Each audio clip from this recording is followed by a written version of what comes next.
Um bom dia a todos, um bom dia a todas. Que a paz do nosso Senhor Jesus Cristo possa estar em nossos corações. É com muita alegria que a gente retorna aqui ao MEMEI. É sempre um grande prazer a gente poder estar aqui nas manhãs de domingo, ainda mais esse domingo chuvoso, né? Uma temperatura agradável. E hoje a gente vai falar de um tema que, pessoalmente, ele me traz muitas reflexões. Do conhecimento de todos, que nos últimos tempos, já há algumas décadas, nós estamos passando por sérios conflitos, inclusive a nível mundial. No século passado, nós tivemos 2 grandes guerras, onde milhões e milhões de pessoas morreram.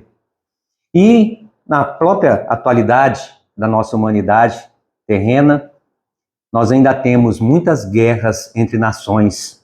Aí o que está acontecendo, né? No Oriente Médio, que acontece em alguns países, guerras civis, nos países africanos, até mesmo os conflitos que nós temos na Ásia, e esse estado de beligerância que a gente percebe que se espalha, até mesmo aqui na América do Sul. Então são reflexões que a gente faz do porquê, apesar de tantos anos, tantos emissários, tantos precursores no campo da paz, ainda a nossa humanidade vive essa beligerância, esse momento de violência. Se a gente for fazer uma análise mais profunda, nós sabemos que a base da sociedade é a família. E se as nações ainda estão em grandes conflitos, é sinal de que as famílias vivem em conflitos. Muitos de nós, se formos observar, vamos ver que dentro das nossas próprias famílias nós temos conflitos. E isso não é de hoje.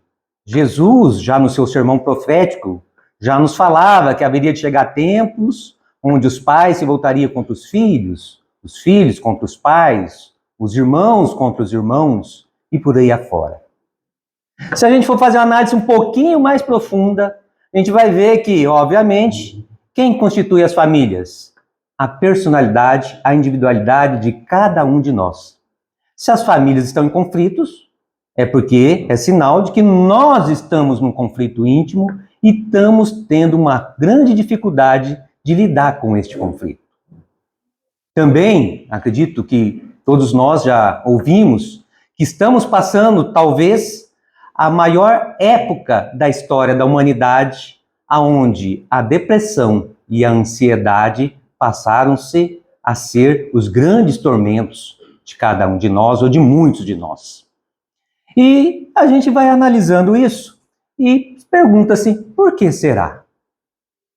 Se a gente for ver os ensinamentos desses grandes emissários que a providência divina colocou em cada região do mundo, nas mais variadas épocas, para trazer um ensinamento de luz, de sabedoria para cada povo, porque Deus, em cada local que tem uma comunidade, ele sempre se preocupou em colocar alguém lá para levar essa mensagem que é universal, que é a mensagem do Evangelho.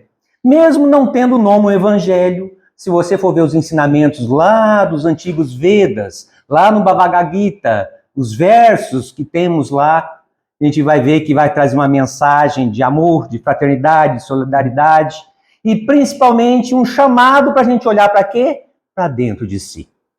A gente vai lá para a região do Nepal, você vai ver que nós temos lá o nosso Buda, Siddhartha Gautama, que também passou uma vida trazendo uma mensagem de autoconhecimento.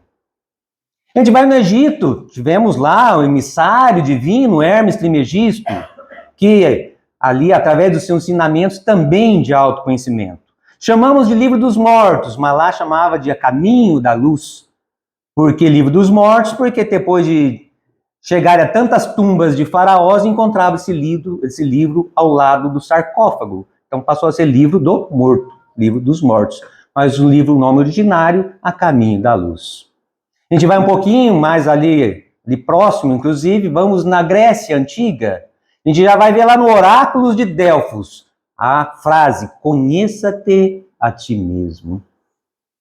Não é de Sócrates. Sócrates já, quando chegou, já tinha essa frase. Mas ele trabalhou como ninguém, conheça-te a ti mesmo.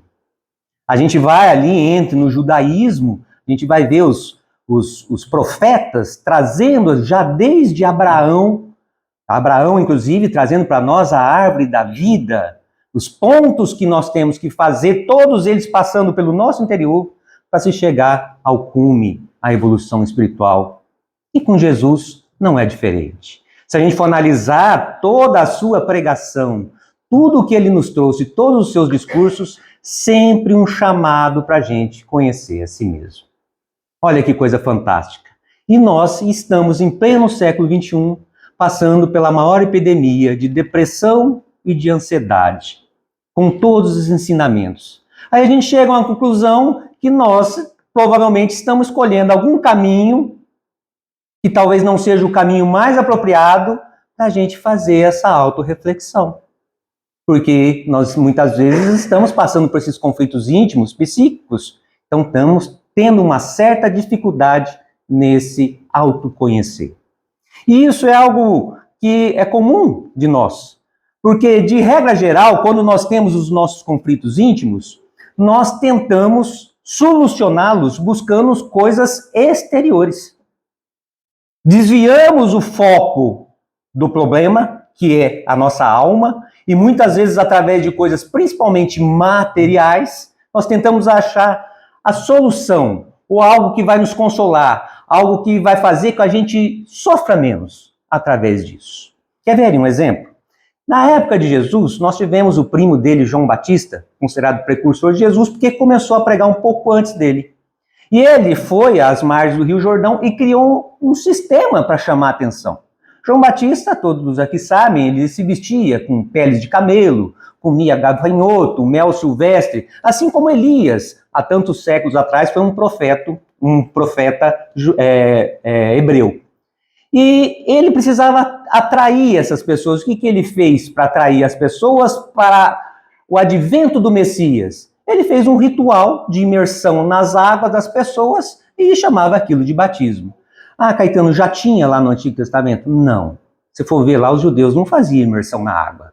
Eles batizavam com óleo na cabeça, ungia com óleo. Mas quem criou isso foi João Batista. Justamente para criar um mecanismo externo para chamar a atenção do advento do Messias.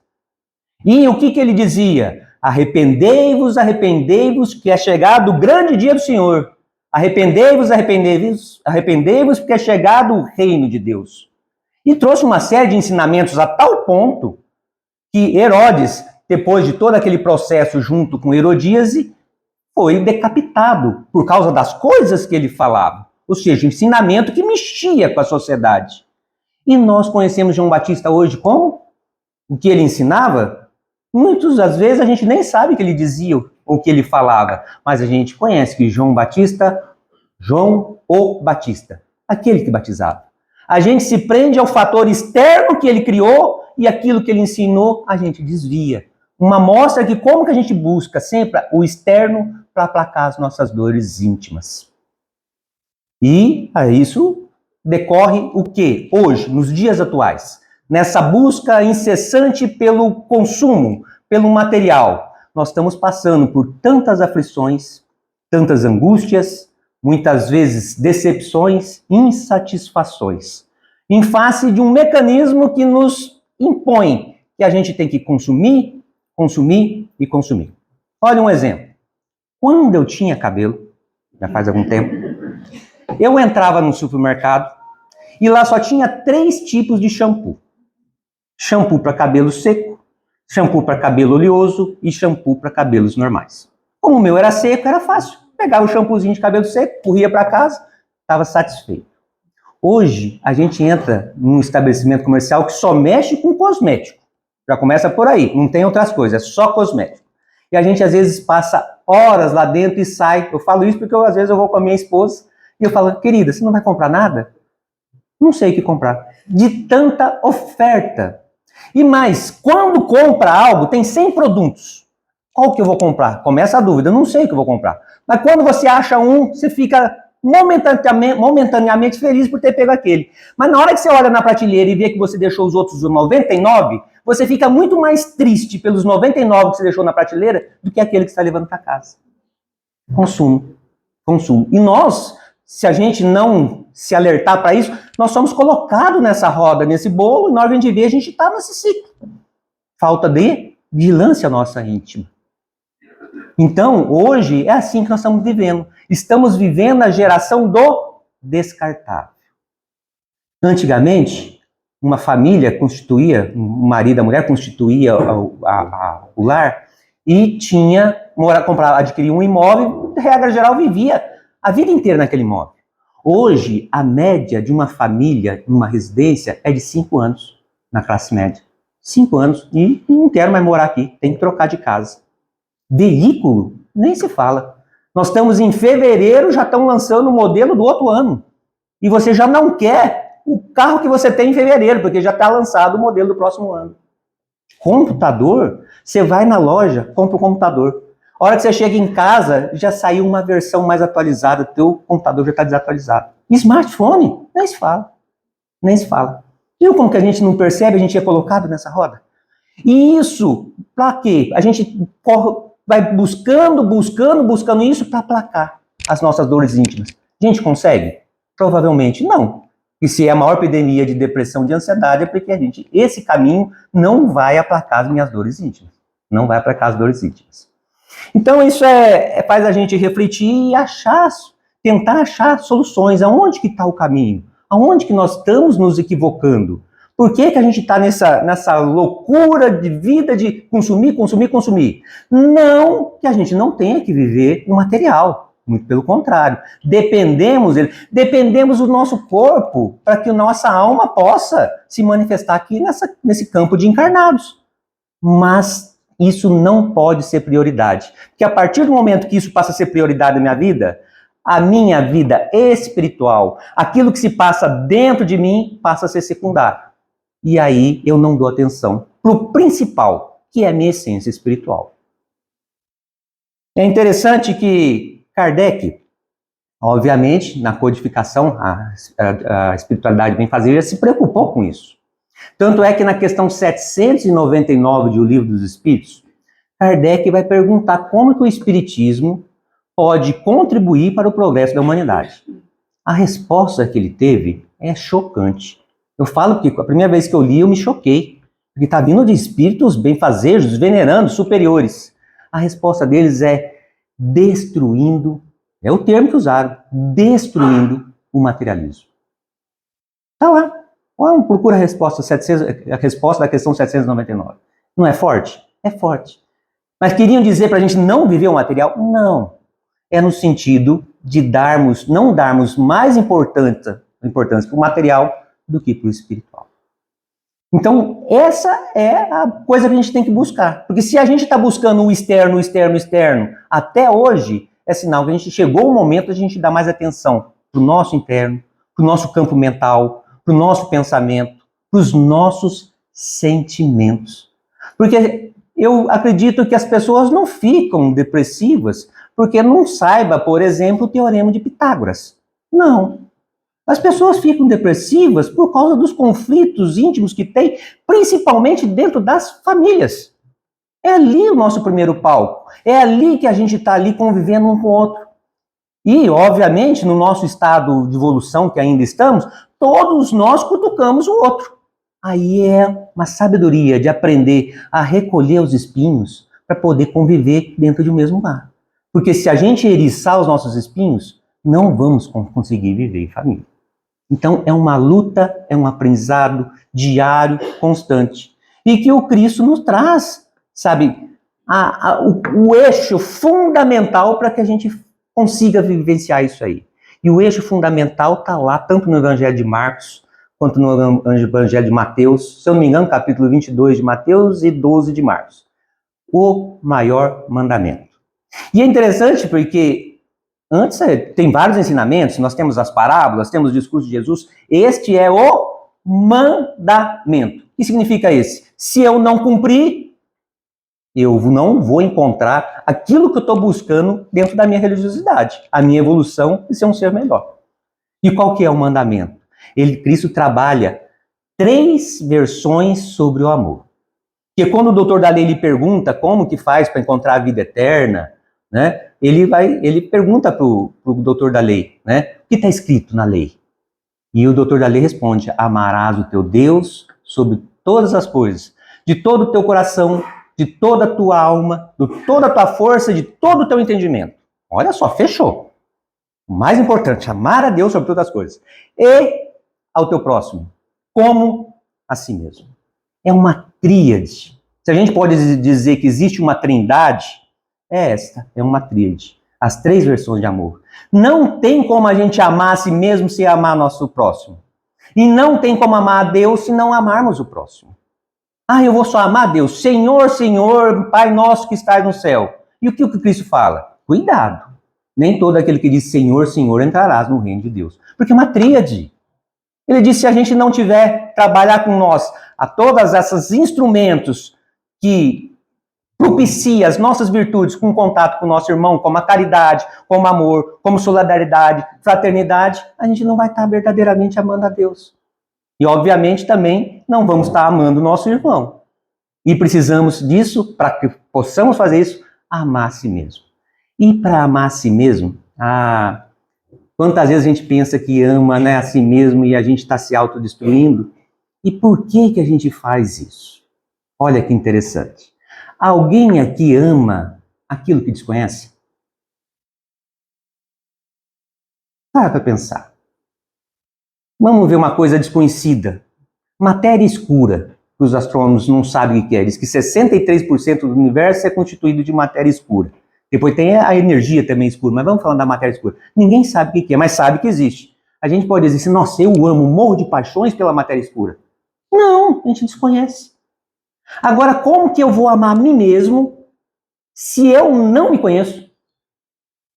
Aí vocês começam a perceber o porquê, desde os mais longínquos tempos, todos aqueles que vieram em nome de Deus trabalhavam essa questão do autoconhecimento. Conheça-te a ti mesmo. Olha a redundância. Colocaram até 2 vezes a mesma coisa. Bastava colocar conheça-te. Mas colocar a ti mesmo, para ficar bem marcado. É necessário se autoconhecer para a gente poder se amar. Porque se eu não me conheço, como que eu vou me amar? E eu não estou falando aqui desse amor egoístico. Não é ser egoísta, né? Não, é necessário se amar. Amar verdadeiramente. Isso é fundamental. De colocar a mão no peito assim, Senhor, eu sou teu filho. Né? Que queres que eu faça? Como Paulo de Tarso falou quando ele ficou cego, perante a presença de Jesus. Então, esse autoconhecer é fundamental. Tanto é fundamental que Kardec, na questão 919 do Livro do Espírito, ele vai perguntar qual o meio mais prático, mais eficaz, para a gente se melhorar, para a gente conseguir se afastar dos nossos maus pendores. Ele pergunta isso lá na 919. A resposta, bem curtinha também. Um sábio da antiguidade já vos disse, conheça-te a ti mesmo. E Kardec, na sua imensa sabedoria, ele responde, faz uma outra pergunta.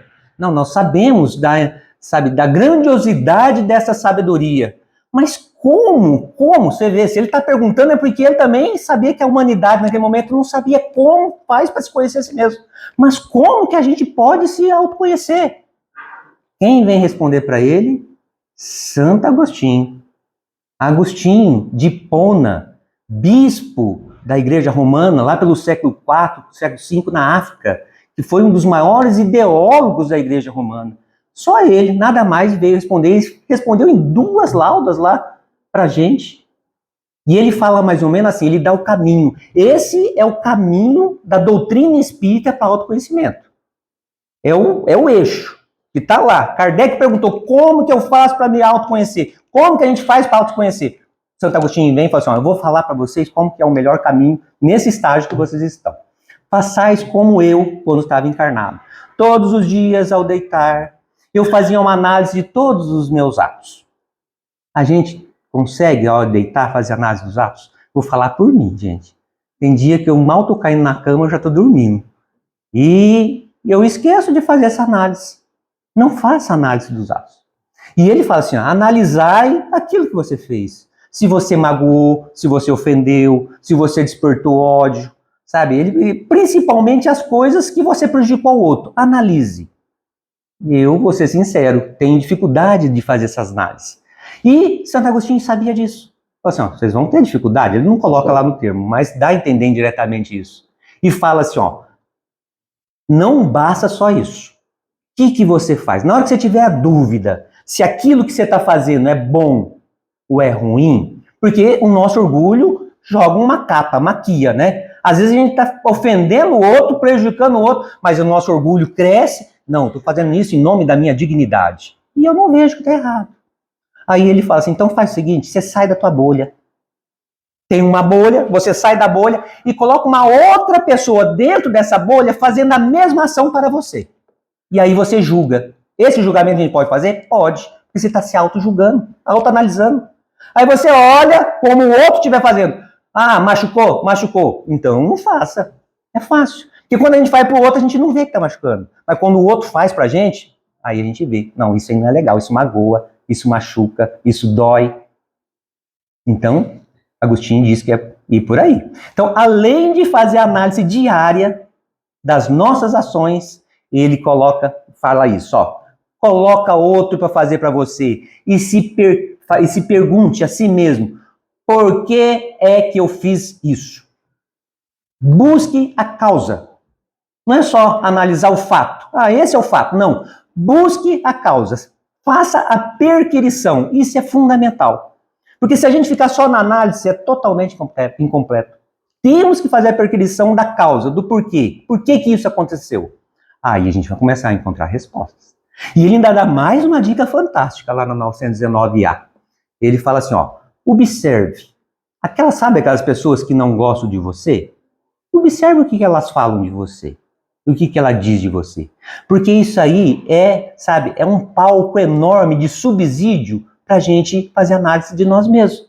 Porque os amigos normalmente têm receio de melindrar um amigo, de ofender, de magoar. Às vezes até vê nossos equívocos, mas fica quietinho, né? Bate no ombro, não quer falar. Ah, mas os inimigos joga mesmo, né? Tumba. É lógico, a gente tem que passar pelo crivo aí se é verdadeiro o que estão falando. Mas quase sempre tem um fundamento que realmente a gente está equivocado. Então ele diz, observar isso não para ficar magoado com o outro, não, mas como um material para você analisar sobre você mesmo. Então Santo Agostinho, na 919, ele dá um caminho para a gente pelo menos começar a fazer esse autoconhecimento. Sabe? É ali, é um eixo. Se a gente já fazer isso, já vai ajudar um monte. E vai ajudar um monte. Sabe? E, obviamente, vigilando e orando. Para que, de fato, essa gama de coisas externas não atrapalhe a nós. Porque quando a gente chega a um ponto assim, fala assim, mas eu quero fazer o bem, mas não estou conseguindo. E o mal que eu tenho dentro de mim, esse parece que sai de uma forma tão instintiva, não se preocupe. Paulo de Tarso já falou isso. Ele não disse isso lá em uma das suas epístolas? Né? Que o que mais lhe afligia é que ele não conseguia fazer o bem que ele queria fazer. E ao mesmo tempo o mal que ele ainda tinha dentro dele, ele colocava para fora. Então isso ainda é da nossa característica. Então vigilância e oração é fundamental. Isso é fundamental, principalmente nesse momento de geração descartável. Porque aquelas frustrações que a gente estava falando no início, sabe, quando a gente fica insatisfeito a tal ponto, isso já vai gerando um estresse. A gente vai ficando muito estressado na vida, e a gente vê o que o estresse provoca, além das doenças físicas, as doenças psíquicas, né? E se a gente não tratar o estresse, a gente vai entrando num estado tão grande de angústia, e que se a gente não tratar essa angústia, vai cair para dois caminhos principais. Ansiedade. Ansiedade. Vivemos como se quiséssemos estar fugindo do presente. Querendo fugir do presente o tempo todo. É como se eu estivesse dirigindo meu carrinho aqui e ao mesmo tempo eu não estou olhando, observando o que está acontecendo na estrada agora. Eu estou pensando na direção do carro, o que tem depois da curva. Vocês acham que eu vou conseguir fazer a curva? Se eu desligo daqui da reta e estou pensando lá na frente. E a gente vive assim, imaginando, sempre idealizando algo no futuro. Não que a gente não tenha que idealizar, mas a gente tem que viver o presente. Porque a gente vive muito mais o futuro e o passado do que o nosso presente. Aí a gente idealiza e não consegue adequar aquilo que idealizou na nossa vida hoje. Isso não é frustrante? É frustrante. Não vai dar insatisfação? Vai dar insatisfação. Vai gerar o quê? Ansiedade. Muitos especialistas dizem que ansiedade é excesso de futuro. E muitas vezes é assim mesmo. Outras vezes a gente não consegue dirigir só olhando para frente. A gente só olha pelo retrovisor do carro. Você acha que alguém que dirige olhando só para o retrovisor não vai bater? Ele não está olhando para frente. Não que a gente não tenha que olhar para o retrovisor é fundamental. Quem dirige sabe disso, tem que dar as olhadelas para olhar para trás e dali trazer aquilo que realmente perdura, que é bom, os ensinamentos para nós. Porque se a gente não fizer isso, aí tem outro caminho muito crítico. Aquela angústia, a gente não trabalha ela vai gerando tanta insatisfação que a gente começa a falar assim, eu não consigo isso na minha vida. O que eu estou fazendo nesse mundo? Para que eu vim aqui? A gente começa a duvidar de nós mesmos. A gente começa a perder os vínculos que nós temos com os familiares, sabe? Aqueles laços que prendem a gente aos familiares. Prende ao nosso trabalho, a gente vai perdendo esses vínculos. Prende as relações sociais, a gente vai perdendo esses vínculos. E quando chega a determinado ponto aonde a minha fé é colocada em xeque, a fé era aquela, no sentido religioso mesmo, de acreditar que tem um ser superior, seja o nome que você queira dar para ele, Deus, Alá, né, Senhor dos Universos, seja o nome, não importa a nomenclatura. Quando a gente acredita que esse ser superior não mais nos protege, rompe-se esse laço que liga a nossa mente ao divino, aí a gente cai. Cai num buraco escuro e muitas vezes aparenta não ter fim. E mais, onde eu me vejo sozinho. Qual que é o nome desse buraco?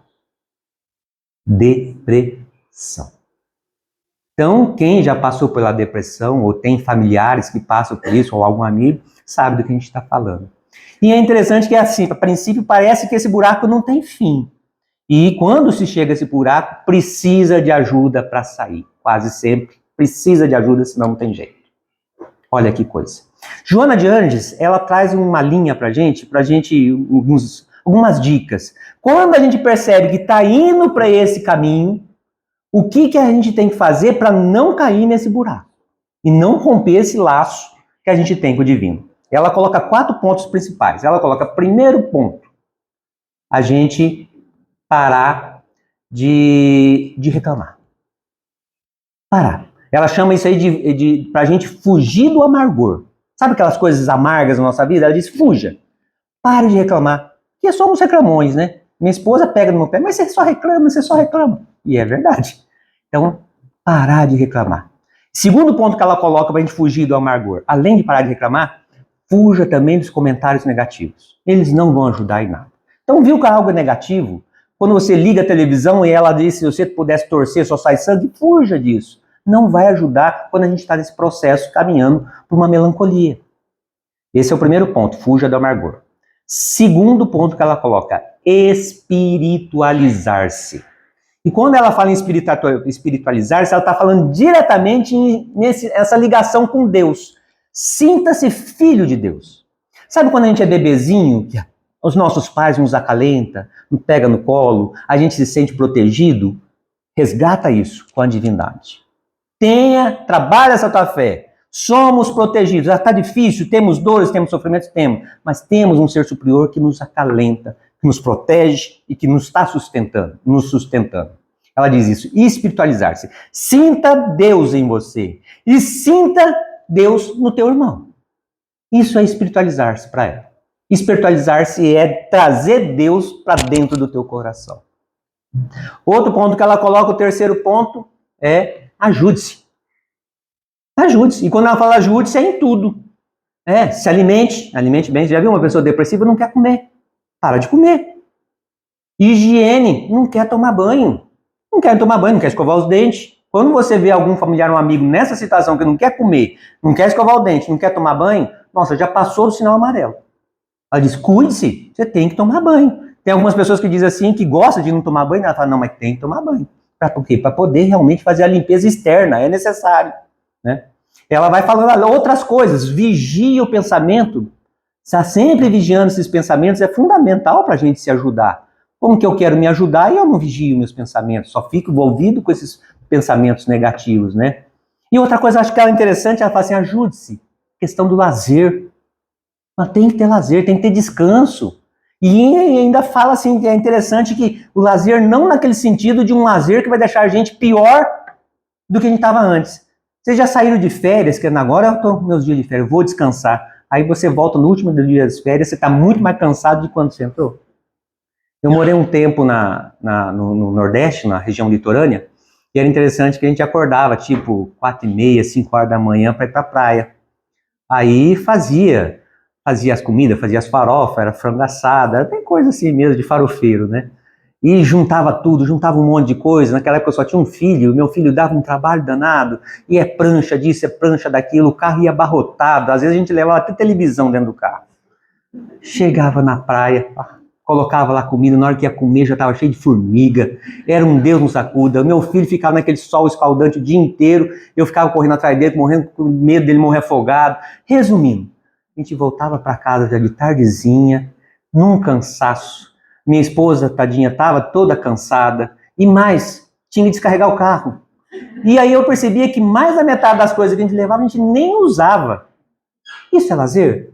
Não. Joana diz, descanse, busque a natureza, sim, mas de uma forma que você vai ali para refletir, vai trazer um refrigério para a tua alma. Isso é fundamental. São algumas dicas de ouro que Joana de Ângeles dá para todos nós. Evita. Quando você percebe que você está caindo nesse abismo, siga essas quatro dicas que vai ajudar muito. Então, esse trabalho de conhecer a si mesmo, isso eu acho interessante porque a gente se prende muito ainda, principalmente aqui no Ocidente, né, as religiões cristãs, na morte de Jesus. É importante a gente refletir sobre a morte? Sim, como foi toda aquela opressão, como que ele foi sentenciado, como que ele foi crucificado, mas ele veio para a vida. E tudo o que ele nos ensinou, principalmente, ele chama a gente para a vida. No Evangelho de João, dos 4 evangelistas, João é o que traz trechos onde o próprio Cristo se define. Então ali o Cristo vai falar assim, eu sou a luz do mundo, eu sou o pão da vida, eu sou a ressurreição e a vida, né? Eu sou a videira e vós sois os ramos, e assim ele vai fazendo algumas definições. E ali no Evangelho de João tem uma definição que boa parte dos tradutores do hebraico, do aramaico até hoje, passando pelo grego e tantas outras línguas, ele diz que a tradução não é a mais correta. Porque todo mundo conhece a frase como se fosse uma autodefinição do Cristo. Eu sou o caminho, a verdade e a vida. E os tradutores, fazendo a tradução lá do aramaico e do hebraico antigo, vão trazer para a gente que, principalmente do grego depois, diz que faltou uma preposição, a preposição de. Talvez seria melhor a tradução, eu sou o caminho da verdade e da vida. E outros tradutores vão além, diz que além da preposição de, faltou um artigo, o artigo o. Diz que a tradução mais correta é o eu é o caminho da verdade e da vida. Muda tudo. Muda tudo. E ele diz ainda, o eu é o caminho da verdade e da vida. Ninguém vai ao Pai se não passar pelo eu. Aí faz sentido tudo que os outros precursores trouxeram de ensinamento para nós, do conheça de ti mesmo. Porque se eu não fizer essa viagem interior dentro de mim e me transformar, fazendo as análises, as reflexões e se esforçando para ser realmente um ser humano melhor, e essa viagem do eu não chego ao Pai. Porque eu vou viver nesse estágio de beligerância que existe dentro de mim. Olha que coisa fantástica. Não é fantástico? E a gente está há séculos, patinando em tentar entender como que se faz essa viagem para dentro do eu. Finalizando, nosso irmão Jorge Alahá conta uma história que eu vou relatar para vocês, porque eu acho ela fantástica, encaixa bem nessa situação. Diz os nossos mentores espirituais que existia um homem chamado Malaquias. E Malaquias era um homem muito rude, muito bruto, violento. Ele já tinha sua meia-idade, mas em questão de afeto era zero. E um dia ele foi lavar o rosto na água do lago, e na hora que ele viu a imagem dele refletida no lago, ele levou um susto. Os cabelos estavam mais brancos, a barba já embranquecida, já alguns traços da idade chegando, e caiu a ficha. Meu Deus, o que eu estou fazendo nesse mundo?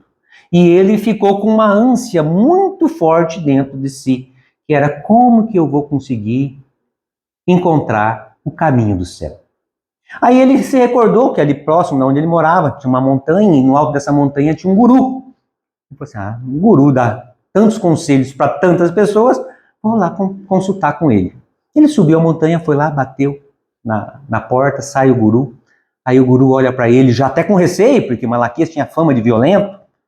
Ô Malaquias, você por aqui? Em que eu posso te ajudar?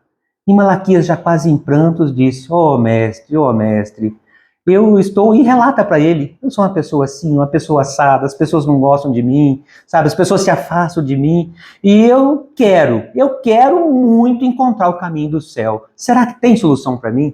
O mestre olhou para ele e falou assim: ô Malaquias, claro que tem. Você vai ter que... Para isso não é assim, de forma aleatória, não. Você vai ter que ter um método. E se tiver um método, você não vai encontrar o caminho do céu. Então, mestre, fala para mim como que é um método. Ele fala assim: Malaquias, observe em você aquilo que mais te aflige, aquilo que mais te incomoda. Olha só a importância de fazer isso. E nas nossas vidas não é assim? Quer ver uma outra dica importante para cada um de nós? Observe aquilo que mais se repete em nossas vidas. As provações que mais se repetem. Tenho a certeza que é ali que a gente tem que investir. Sabe aquela pedra que a gente levanta, na hora que vê, tropeçou nela de novo. Aí levantou, tropeçou nela de novo.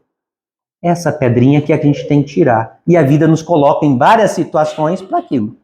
Muitas vezes a gente pede e ora a Deus, né? Oh, meu Deus, me dai paciência, me dai coragem. Aí vem aquele vizinho bem problemático para você conviver, aquele colega de trabalho difícil para você conviver, uma situação mais difícil dentro da tua família e a gente reclama. Não foi a gente que pediu?